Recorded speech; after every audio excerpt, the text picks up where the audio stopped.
Coral reefs are incredibly diverse ecosystems where there's hundreds, if not thousands, of different species. And so working in reef conservation, it makes you ask the question, if things are in trouble, what species do you save first? And when I looked to the DECRA and thought, okay, this needs to be a national project across all of our four major reef conservation zones. For the DECRA, we're looking at all four World Heritage reefs in Australia. We're looking at the Great Barrier Reef, obviously very famous nationally, internationally. We're looking at Lord Howe Island, the most southern coral reef in the world. And then we have Shark Bay, which is on the west coast of Australia, also a World Heritage site. And then we have Ningaloo Reef, which is the longest fringing reef in the world. So as part of the DECRA, I had already identified that we need to work broadly across all of our World Heritage Reef estates. So the DECRA is kind of a culmination of breaking down the problem lots of different ways and looking at different species, different processes, and bringing them all together into one national project. But obviously, science these days is highly collaborative, highly multidisciplinary. So I've been able to bring in people from different fields in order to help me kind of figure out this puzzle of if coral reefs will adapt. So for example, we have one PhD student who's working on the symbiont side of things. Then we have a mathematician and a statistician who is really helping us to unlock some of these really intricate evolutionary pathways. We also have ecologists, taxonomists, and then we also have oceanographic people who are involved. So this project is multidisciplinary, highly collaborative, and interestingly enough, the deeper I go into it, the more I am communicating with different fields and saying, hey, do you want to work on this with me? Because we're going to need to figure out this first. What we need is those fundamental baselines. Will corals adapt? How will different species adapt? How will different reef regions around Australia adapt? That's what we're working towards with this DECRA, establishing if they can, and if they can, how fast. Does that fit with the projections of warming that we'll see over the next 20, 50 to 100 years? And then we can take all that information and then use that, put it into different types of models, for example, and be able to say, well, if we do this action, given this trajectory of adaptation, will it help? Will it help reefs adapt in time for the warming that we know is in our future?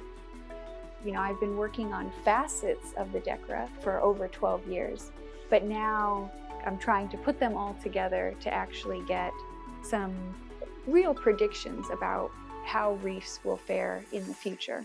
We have some early indications of kind of what we will get, but as the years progress, as we work on this DECRA more and more, we'll be able to pinpoint which species, which locations would be vulnerable versus which will be more resilient to future warming. Even a little bit of warming can impact coral reefs. So, corals already exist very close to their thermal tolerance. So that's like kind of their limit of how much warming they can handle.